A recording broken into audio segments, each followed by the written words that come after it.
La memoria implícita o procedimental es un tipo de memoria a largo plazo que podríamos definir como saber cómo hacer ciertas cosas, ciertos movimientos normalmente muy normales, muy usuales. Por lo tanto, este tipo de memoria se refiere al recuerdo inconsciente o semiconsciente de habilidades, especialmente en el uso de los objetos o en el movimiento del cuerpo.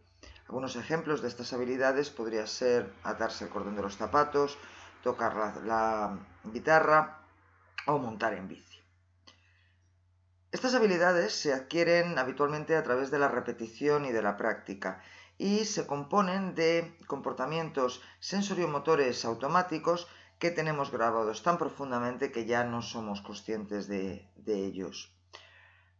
Una vez que se adquieren, estas memorias corporales nos permiten llevar a cabo acciones motoras cotidianas de forma más o menos automática.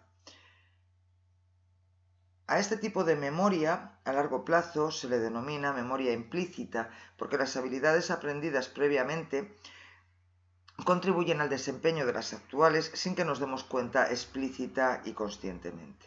La memoria explícita o declarativa y la memoria implícita o procedimental, de la que estamos hablando en este momento, se almacenan en regiones muy diferentes del cerebro y son en realidad procesos muy distintos.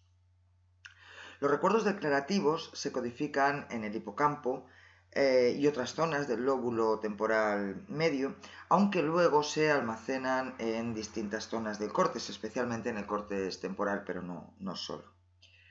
En cambio, el hipocampo parece que no está implicado en absoluto en los recuerdos procedimentales, en la memoria procedimental de la que estamos hablando aquí. Más bien, los recuerdos procedimentales son codificados y almacenados en otras zonas como el cerebelo, el putamen, el núcleo caudado y el córtex motor. Es decir, zonas todas ellas implicadas en el control motórico. Por eso, incluso sin el lóbulo temporal medio, que es la estructura donde se incluye el hipocampo, una persona es todavía capaz de formar nuevos recuerdos procedimentales, como tocar el piano, por ejemplo, aunque no podrá recordar cuándo o dónde lo aprendió. El caso que demostró más claramente la diferencia entre la memoria declarativa o explícita y la memoria procedimental o implícita fue el caso del paciente conocido como HL. A HL le extirparon partes del lóbulo temporal medio, incluyendo el hipocampo y la amígdala, en 1953 para intentar curarle de una epilepsia intratable que parecía y que hacía su vida absolutamente insoportable. La operación tuvo unos gravísimos efectos secundarios porque al haberle extirpado estas zonas del hipocampo y de la amígdala, el paciente HL sufrió todo el resto de su vida una muy profunda amnesia. Sin embargo, a pesar de que su memoria episódica estaba totalmente perdida y totalmente deteriorada, HM todavía podía formar recuerdos procedimentales, nuevos recuerdos procedimentales, aprendía procedimientos y también conservaba algo de su memoria a corto plazo. Este caso nos muestra cómo la memoria procedimental y la memoria declarativa son dos cosas muy diferentes. Por supuesto, están relacionadas, todo en nuestro psiquismo está relacionado, pero son cosas muy diferentes. Y también nos muestra cómo han sido en muchas ocasiones el estudio de casos de pacientes lo que ha hecho avanzar la neurociencia y la psicología hasta el punto en el que lo ha hecho hoy en día. Por lo tanto, vemos que los pacientes amnésicos suelen presentar una importantísima interrupción de la actividad de la memoria episódica y normalmente también se muestran muy seriamente perjudicados en su capacidad para añadir conocimiento semántico, conocimiento sobre el mundo. Pero sin embargo, muchas veces vemos que en otros ámbitos son capaces de aprender a un ritmo completamente normal. Por lo tanto, es muy posible que un paciente conserve la memoria implícita intacta, aunque tenga muy deteriorada la memoria explícita. Esto puede verse en varios casos y hay algunos que están especialmente estudiados. Uno de ellos es el caso del condicionamiento clásico, el condicionamiento estudiado, por ejemplo, por Pavlov, a partir de la salivación de los perros después de oír una campana. Bueno, pues de una forma muy similar,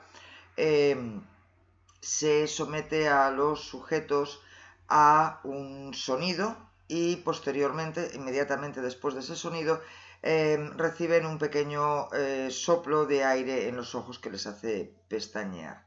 En estas circunstancias, todo el mundo aprende muy rápidamente a pestañear cuando se escucha el sonido sin esperar a que aparezca el soplo de aire. Pues bien, los pacientes amnésicos también aprenden de una manera muy parecida o exacta a los pacientes que no tienen, a las personas, perdón, que no tienen ninguna lesión. Es decir, aprenden por condicionamiento clásico perfectamente, aunque luego no son capaces de entender en absoluto qué ha pasado, no recuerdan que antes se les ha sometido a ese condicionamiento o no consiguen explicar cuál es la función de la boquilla que lleva el aire a sus ojos. Otro caso muy estudiado es el del priming, una palabra inglesa que a veces se traduce al castellano por facilitación, aunque con mucha frecuencia se deja tal cual en inglés. El priming es un efecto muy estudiado por el cual la exposición a un determinado estímulo tiene una influencia en la respuesta que se le da a un estímulo posterior.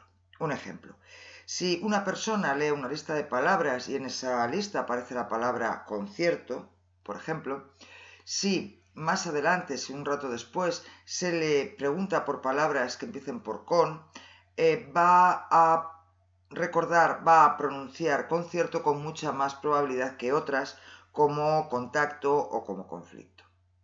Bueno, pues bien, los pacientes amnésicos, a pesar de no ser capaces de recordar que han leído anteriormente ninguna lista de palabras, ni son capaces de recordar en qué contexto se está produciendo este experimento, sin embargo, sí que se ven afectados por el fenómeno del priming y sí que van a tender a decir concierto, en este caso que estamos diciendo, con mucha más probabilidad que otras palabras semejantes.